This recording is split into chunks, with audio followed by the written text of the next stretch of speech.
Pasukan tentara Israel menyerbu wilayah Nablus, Samaria dengan kendaraan militer termasuk bulldozer di jalanan untuk melindungi pemukim negara Zionis. Mereka mengawal para warga Yahudi Israel yang mengendarai bus serta mobil hendak melakukan ritual di makam Nabi Yusuf. Dilansir Middle East Monitor, peristiwa itu terjadi pada Senin 2 Desember 2024 malam.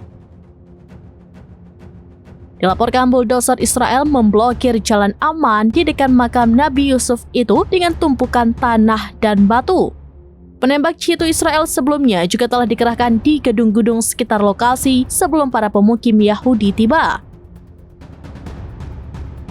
Adapun terkait acara ini, pejuang perlawanan Palestina dari Brigade Nablus dilaporkan langsung melepaskan tembakan ke pasukan Israel. Mereka meledakkan alat peledak di kendaraan pasukan IDF itu sebelum para pemukim Yahudi tiba. Seperti diketahui, Nabi Yusuf merupakan sosok yang dihormati bagi umat Yahudi dan Muslim. Namun terkait tempat yang digunakan untuk ritual ini, para sejarawan Palestina menegaskan bahwa makam tersebut bukan milik Nabi Yusuf, melainkan milik seorang syekh muslim setempat yang hidup pada abad pertengahan bernama Yosef Al-Duwai.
Download Tribun X sekarang, menghadirkan lokal menjadi Indonesia.